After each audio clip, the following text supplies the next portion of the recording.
What's going on, everyone? Welcome back to the channel. My name's Dr. Vincent Esposito, and welcome back to the plant-based cooking series. And today we're going to be making a vegan fried rice. Now, fried rice is kind of awesome because it's very easy to put together. It can be done very quickly, so it's a dinner you can kind of get together, or a meal you get together in a very short amount of time. So we're going to kind of run through it all today, and hopefully you enjoy this version of fried rice. So before we get to that, if you haven't already, please like and subscribe below. Coming out with videos every week, everything from nutrition, health, wellness, longevity, plant-based recipes, gut health. If you're interested in any of that information, you can find it here, but I will stop rambling. Let's get into the recipe. Okay, so fried rice. So one thing I want to be really clear on in the beginning, and this is why I'm showing all the dicing and cutting up front, is if you are to make fried rice, this is one dish where you definitely want all your ingredients chopped up and prepped ahead of time before you get to the cooking process, mostly because the cooking process is so quick. Now, you're going to see in this video that I'm going to do it in bunches, so it's going to take a little longer, but if you have a bigger wok at home, then this will actually be pretty quick as a whole process. So we're starting off cutting scallions. You'll notice that I'm putting them into two separate bowls that are kind of cut off up top. One bowl has garlic and onions. I'm putting the scallion whites in there, and the greens go in the green bowl because they are a garnish. And we're going to saute the whites along with our garlic and onion. We're also going to chop up about half a cabbage, and we are going to cut up a few carrots to kind of round out our stir fry. So it's really important to get those ingredients prepped ahead of time. And again, so the scallions, you can cook the whole scallions. You don't have to cook them at all. I like cooking the whites down most of the time. They add more of that kind of onion flavor. The greens generally I save for garnish or sauces or stuff like that. I like the crunch and the flavor and the kind of the freshness they bring to it. We're also going in with a bunch of shiitake mushrooms. We're going to chop those up ahead of time. And again, after this point, we will have all our ingredients prepped, and then it will be time to start cooking. So again, ideally you want a wok for this. I'm using a large pan because that's what I have. Going in with a little bit of olive oil. And then it is time to saute up our aromatics. So nothing out of the ordinary here. You got some garlic, you got some white onion, and you have those scallion whites. You can add ginger if you want it. I did not happen to have ginger at this time. So that's what we're going with. Season with a little bit of salt. And we are going to give it a mix. Again, you want to stir occasionally to avoid the garlic burning. But want to cook for about 4 or 5 minutes until that onion is kind of translucent. And kind of cook through it. It will be really fragrant, really nice, and it's going to add a ton of flavor and nutrition, obviously, to our dish. And then once that's done, we're going to put it in a bowl, and we're going to save it for the end steps here.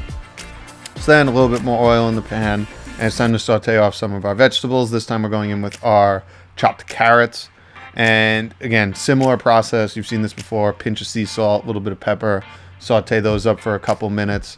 Don't want to go too long because you don't want to make them super soft, but you do want to get kind of a little bit of the caramelization of those sugars and just reduce some of that bite a little bit. We're going to go in with some of our shelled edamame, a little more salt, a little bit more black pepper, and then we are going to add our bok choy. So just cut the ends off here.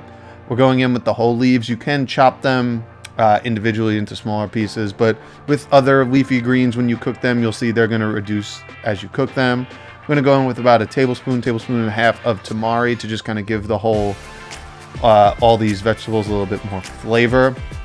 And then once those are cooked down a bit, we're going to remove those, and then we're going to get to the last step, which is going to be our mushrooms and cabbage.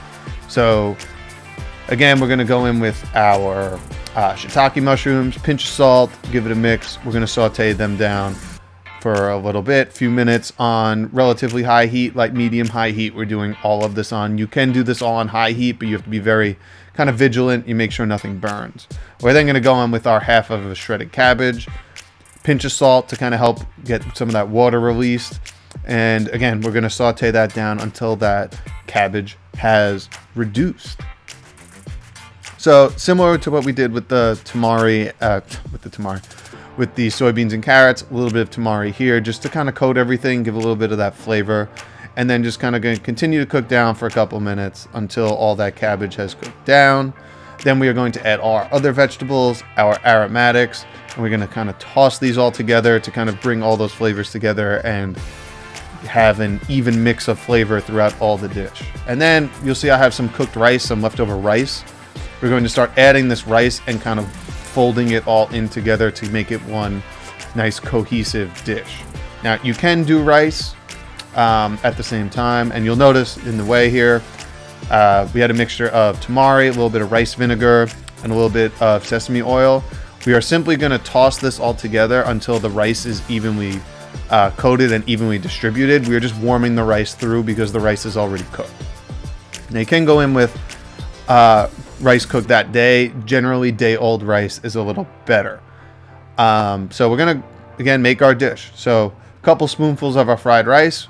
We're going to drizzle with some sriracha. If you like some heat, you can use chili flakes instead. You could use sesame oil. You go a lot of different ways here. So kind of be creative, use what you like. So I like sriracha, a little bit of sweetness, a little bit of heat. And then we're going to use those scallion greens. And then that is going to be kind of how we end our dish. And just for completion's sake, you can make rice at the same day. Generally, day-old rice is a little better. It absorbs your sauce a little bit better and adds a little bit more flavor. So generally, you want to stick to day-old rice. And again, that's very easy to do ahead of time. But hope you enjoyed the video. If you did, please like and subscribe below. Again, coming out with videos every week. Health, nutrition, wellness, gut health, plant-based recipes. Find it here. Thank you, and I will see you next time.